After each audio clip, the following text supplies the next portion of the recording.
Assalamualaikum warahmatullahi wabarakatuh. Ponpes Al Zaitun terkait dengan NII KW9 Kiai Haji Atian Ali dengan terang benderang membeberkan ataupun menerangkan bagaimana perjalanan NII KW9 dan bagaimana NII yang sebenarnya dan NII KW9 yang diprakarsai ataupun dipimpin oleh Panji Gumilang itu NII yang membuat sesat dan menyesatkan.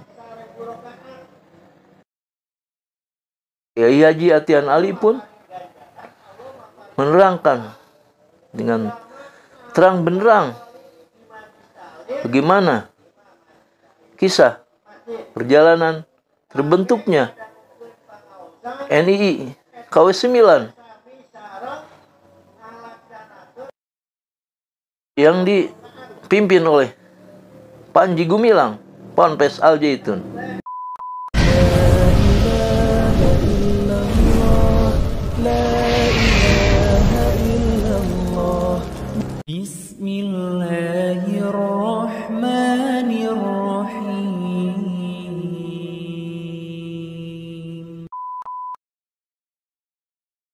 Kiai Haji Atian Ali pun dengan begitu jelasnya membeberkan dengan terang benderang perjalanan NII KW9 itu sendiri. Asal muasalnya NII bergabung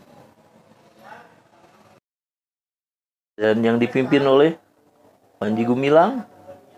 Hak mengumumkan itu harus pengurus harian. Pengurus hariannya tidak mau mengeluarkan sampai Ma'ruf Amin itu mencak-mencak. Ada pernyataan kerasnya di majalah Sabili kalau gitu. Untuk apa kita kerja 9 bulan kalau kemudian tidak dikeluarkan? Luar biasa tekanan itu, Pak.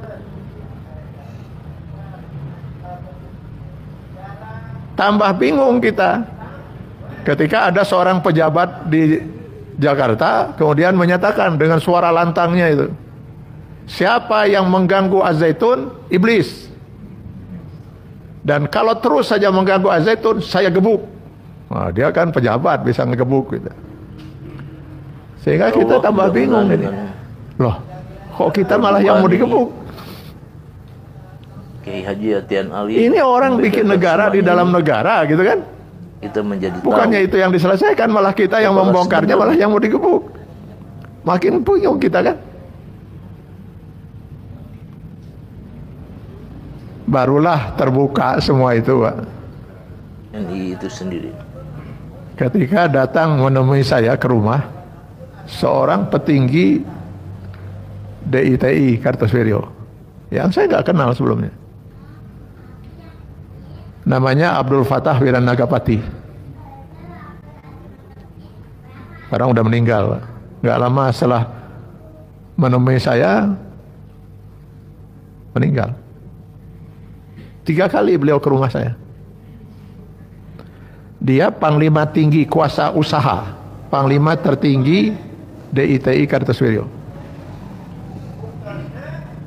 Waktu datang ke rumah menemui saya pertama, kedua, belum ada pembicaraan yang mengarah. Rupanya dia masih menjajaki mungkin saya ini siapa gitu. Lebih cermat, memahami. Ketika dia yakin bahwa kita ini memang sedang membongkar keadaan keberadaan NII KW9 ini.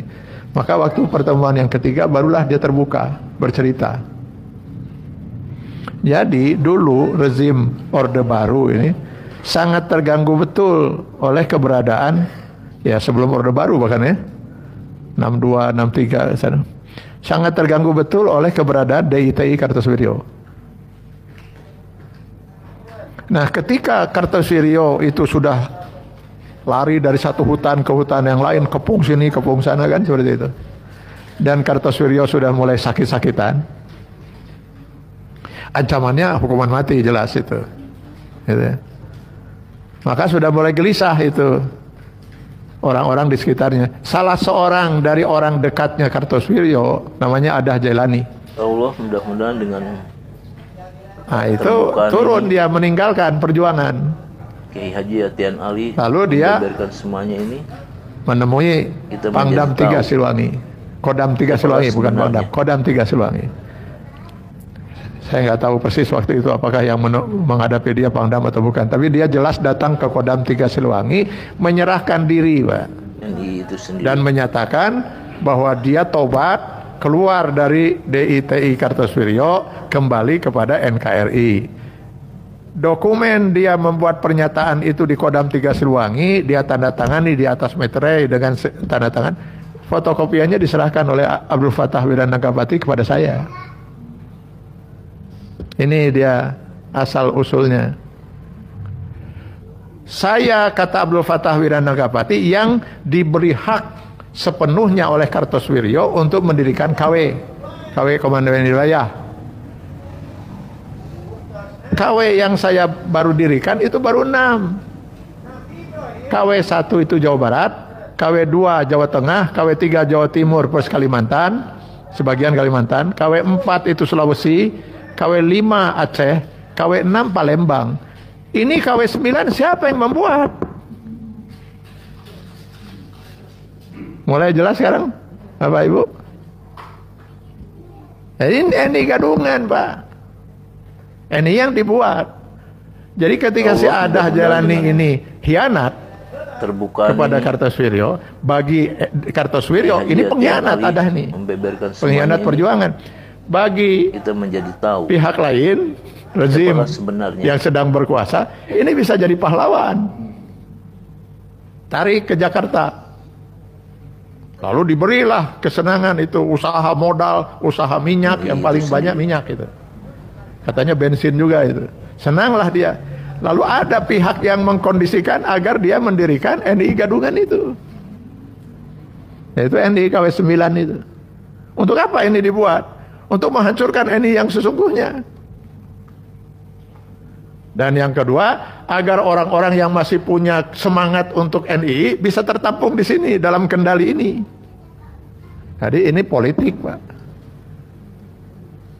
Maka saya katakan kenapa bisa bertahan, ada kekuatan. Kekuatan yang menciptakan.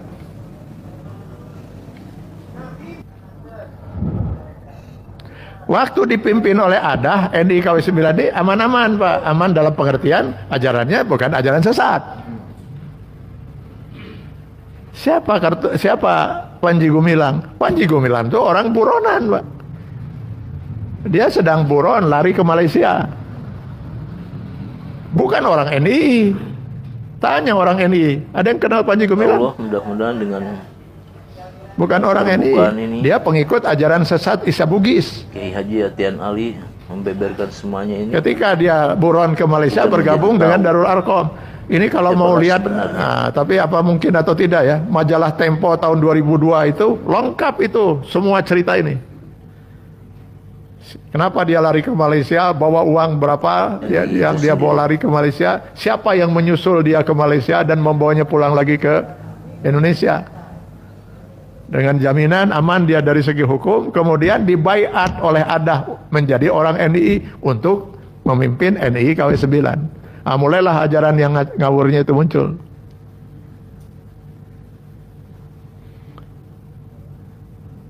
Kan aneh, Pak. Saya waktu itu punya struktur pemerintahannya. Presidennya siapa? NI KW 9 itu. Di bawahnya ada 26 kementerian. Masing-masing menterinya dipegang oleh siapa? Namanya. Bahkan beberapa menteri itu kita punya nomor HP-nya, Pak. Gubernurnya di negara mereka itu siapa saja. Yang ada baru di Jawa waktu itu. Di luar Jawa baru komandemen wilayah seperti itulah. Lalu keuangan mereka masuknya ke bank, disimpan di bank mana? Tak ada kita, Pak. Dari mana kita dapatkan dokumen itu? Dokumen itu kita peroleh dari siapakah sebenarnya? salah seorang petinggi negara mereka yang dipecat. Jadi cekcok antara si presiden dengan menteri sekretaris negaranya. Namanya Edi. Edi ini menteri sekretaris negara mereka. Ribut dengan presidennya, Pak. Si Edi ini adalah menantu dari Adah Jalani. di negara mereka setelah itu dipimpin oleh Panji Gumilang, Adah itu posisinya sebagai penasihat presiden. Berujung dipecat ini si Edi ini. Karena dia menteri sekretaris negara, begitu dipecat keluar dari negara itu, keluar juga bersama dia dokumen negara. Akhirnya diserahkan kepada kita. Kita dapat itu. Lengkap itu kita dapat itu. Untuk apa kita dokumen itu, Pak? Kita bukan aparat. Saya serahkan langsung pada Kapolda waktu itu, Polda Jawa Barat, ke Pangdam Siliwangi. Saya serahkan. Mulailah berdatangan BIN Jawa Barat, BIN Pusat, Mabes Polri berdatangan ke menemui saya. Saya serahkan. Aman-aman itu negara. Malah yang saya perhatikan makin banyak pejabat di Orde Baru itu yang berkunjung ke Al-Zaitun. Al-Zaitun itu calon bukan calon, sudah ditetapkan ibu kota negara mereka. Makanya ada pelabuhan kan, membeberkan semuanya ini. Rencananya ada airport juga nanti di situ. Siapakah sebenarnya? Kok malah pejabat Orde Baru berkunjung ke sana? Sampai saya pernah nyeletuk itu. Oh, ini mungkin kunjungan bilateral dari pemerintah Republik Indonesia kepada pemerintah Negara Islam Indonesia Komandemen Wilayah 9. Waktu kita mengeluarkan fatwa tentang sesatnya ajaran di Al-Zaitun, ya, santri-santrinya itu, saya dapat kecaman juga waktu itu, Pak. Beberapa orang tua dari Sulawesi, dari Kalimantan yang menyekolahkan anaknya di sana nelpon saya, Pak Kiai. Nah itu kira-kira gitulah. Hati-hati, mungkin Bapak kena fitnah. Ini pesantren terbesar se-Asia Tenggara, se-Asia atau se-Asia Tenggara. Anak kami disekolahkan di sana, gak ada perubahan. Mereka sholat, mereka biasa. Lalu saya tanya, anak bapak dan ibu sudah berapa lama di Al-Zaitun? Sudah 2 tahun. Kita menjadi tahu. Tunggu nanti tahun keempat bapak ibu akan menelpon saya dalam keadaan menangis. Di mana saya tahu urusan tahun keempat itu? Dari mantan-mantan guru Al-Zaitun. Salah seorangnya mantan itu adalah sarjana IAIN Bandung, Pak. Kemudian dia pernah mengajar di sana. Lalu kemudian keluar jadi saksi. Nah, dia pernah mengajarkan santrinya itu ajaran sesatnya itu tadi, ajaran-ajaran sesatnya itu ketahuan oleh Panji Gumilang. Demikian pengakuan dia.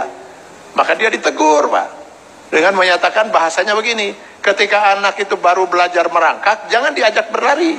Artinya jangan dulu diajarkan ajaran-ajaran ini nanti pada tahun keempat. Kenapa tahun keempat? Ini jebakan yang luar biasa, Pak. Jadi pada waktu orang tua itu mendaftarkan anaknya di Al-Zaitun, mereka diumumkanlah beberapa persyaratan, aturan-aturan yang ada di Zaitun panjang sekali dengan orang jumlah sebanyak itu. Mereka kurang gitu. Akhirnya mereka suruh tanda tangan. Salah satu dari yang mereka tanda tangan itu bahwa mereka setuju untuk tidak akan pernah mengambil ijazah anak mereka kecuali setelah anak mereka sekolah 6 tahun. Maka ketika ajaran sesat itu mulai diajarkan di tahun keempat, orang tuanya tahu mau ditarik, ya silakan tarik. Berarti anak itu rugi 4 tahun, Pak, gak punya ijazah apa-apa. Itu jebakannya. 4 tahun itu barulah telepon lagi, betul pakai kabar kumpul waktu itu di Jakarta, Pak. Mereka sudah ingin menarik anak-anak mereka. Apapun rugi 4 tahun gak ada masalah lah gitu ya. Yang luar biasa menurut saya itu Menteri Agama Malaysia, Pak. Santri-santrinya itu dari Malaysia, Pak. Begitu kita mengeluarkan fatwa ini, Menteri Agamanya langsung sigap, Pak, membentuk tim investigasi, meneliti di Al-Zaitun itu. Akhirnya kesimpulannya benar, Al-Zaitun mengajarkan ajaran sesat, karena itu anak-anak ini harus ditarik. Paspor ditahan. Kata pemerintah Malaysia, bagaimanapun ditahan, kita buatkan paspor, tinggalkan saja yang lama. Mereka harus pulang. Kalau tidak pulang dan keluar dari Al-Zaitun, jangan harap mereka bisa kembali ke Malaysia. Begitu, Pak, Menteri Agama cepat. Nah, alhamdulillah, mudah-mudahan lah kita berharap ini segera tuntas, Pak. Dulu ada seorang yang di negeri ini sangat dikenal dengan sebutan cendekiawan Muslim. Karena sudah mendiang ya. Maka saya tidak, sebaiknya nggak saya sebut namanya itu. Yang jelas saya tidak akan menyebut almarhum, mendiang lah.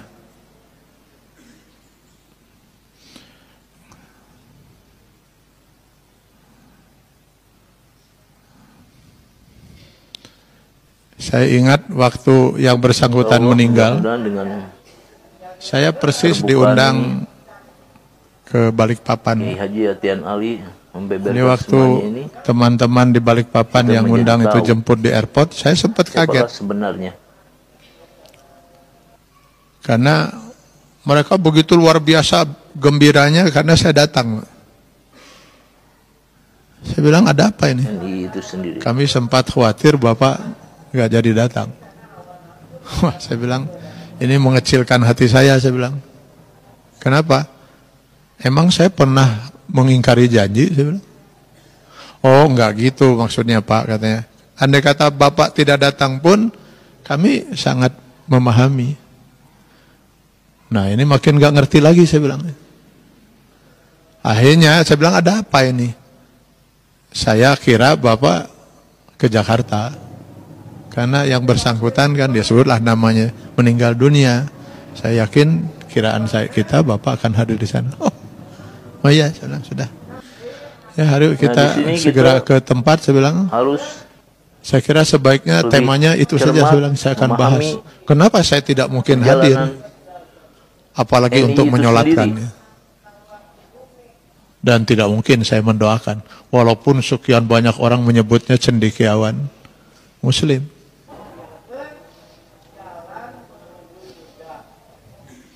Setahu saya sampai meninggalnya dia nggak pernah menyatakan menyesal. Dulu dia pernah menyatakan bertobat gitu ya. Dia pernah mendesak Islamic Center di Amerika untuk mengizinkan putrinya menikah di Islamic Center. Lalu Islamic Center di Washington, di Amerika, menolak. Nikah apa ini?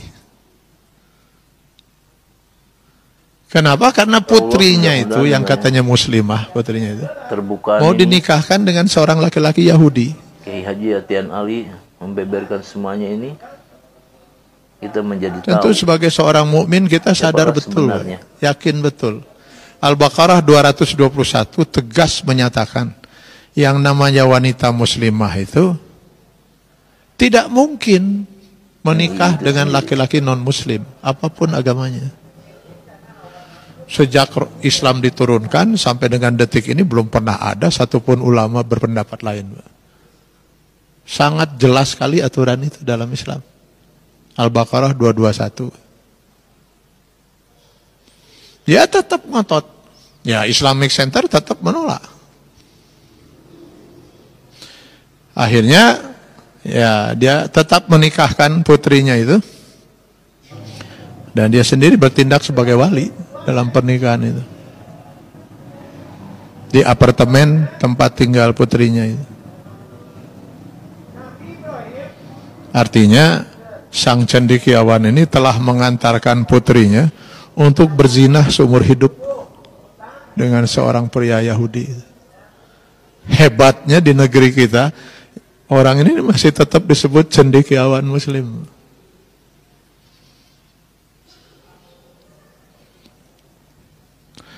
Nah, suatu ketika sang cendekiawan itu diundang oleh IAIN Bandung. Dengan sekarang namanya UIN. terbukaan ini. Kebetulan dia hadir dengan istrinya. Haji Atian Ali membeberkan semuanya ini. Maka ketika ada forum tanya jawab, seorang mahasiswi kemudian memanfaatkan itu untuk bertanya. Di luar tema, karena melihat istrinya. Jadi si mahasiswi itu bertanya, bagaimana pendapat Bapak tentang hukum menutup aurat atau berjilbab? Jawabannya, ya sudah terduga, Pak. Itu budaya Arab. Ini yang saya katakan tadi, ini lagu lama, Pak, dengan judul yang berbeda-beda, Pak. Dari dulu ya begini bahasanya, Pak.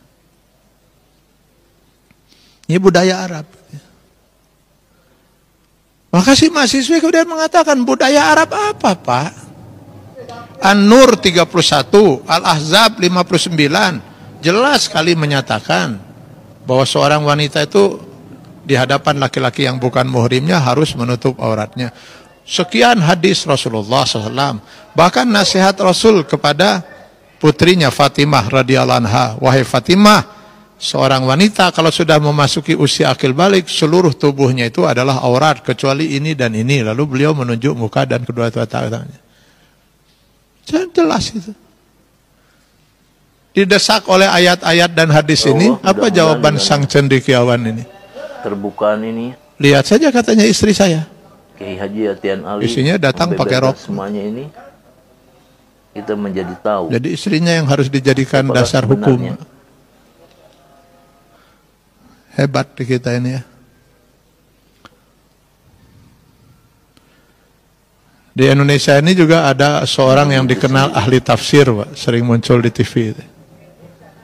Karena di TV yang sama juga sering muncul putrinya dulu itu, tidak berpakaian seperti ibu sebagai seorang muslimah.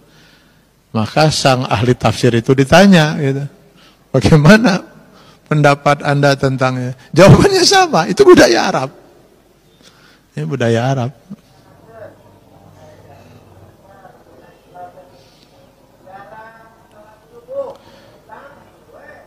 Ya memang wanita Arab lah orang yang paling pertama sekali memakai jilbab. Kenapa? Memang karena Islam itu pertama kali turun di Arab.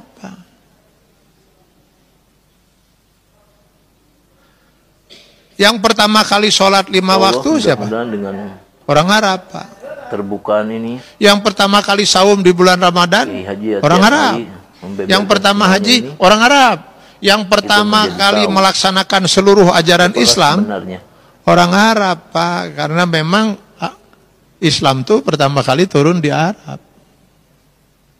Pasti orang Arab yang paling pertama melaksanakan semua ajaran Islam ini. Saya khawatir mungkin di kemudian hari mereka akan mengatakan sholat 5 waktu itu budaya Arab. Yang untuk kita nggak kurang cocok lah di Nusantara itu. Karena dulu orang Arab mungkin pertama kali turun Islam itu belum sesibuk kita. Mungkin yang cocok untuk kita 2 waktu lah. Mungkin suatu saat akan sampai pada tingkat itu. Nah, sehingga dulu ada ide begini, kenapa sih kita naik haji harus ke Arab? Kalau orang Arab katanya naik haji ke Mekah, ya wajar, mereka orang Arab. Tinggal di sana gitu. Loh, kita yang di Indonesia jauh-jauh harus pergi ke Arab. Ngapain katanya? Sehingga dulu pernah ada rencana menyelenggarakan haji di Cirebon. Itu sudah ada dalam rencana, Pak, mau dibebaskan tanah, lalu dibuatlah suasana ini untuk melengkapi peribadatan seperti di Arab gitu ya. Membeberkan semuanya ini. Kenapa bedanya kan? Kita menjadi tahu. Kenapa kita harus pergi ke Mekah? Ya di sana ada Ka'bah. Lah apa susahnya katanya kita buat Ka'bah di sini? Buat Ka'bah di Cirebon. Kalau harus sama ukurannya tinggal kita ukur. Sekarang ada ukuran jelas itu, tinggal buka Google itu muncul ukuran Ka'bah itu berapa ya. Andai kata pun batunya harus sama dengan batu yang ada di Ka'bah sekarang, kita impor kalau perlu kan. Berapa sih biaya impor batu seperti itu dibanding biaya ONH yang terus menerus ke sana? Kita impor. Terus Hajar Aswadnya dari mana? Nah, mereka balik bertanya, Hajar Aswad itu apa? Hajar itu batu, Aswad itu hitam. Mana baca dari orang batu hidung? Tinggal kita ambil saja salah satu batu hidung, taplokeun ininya.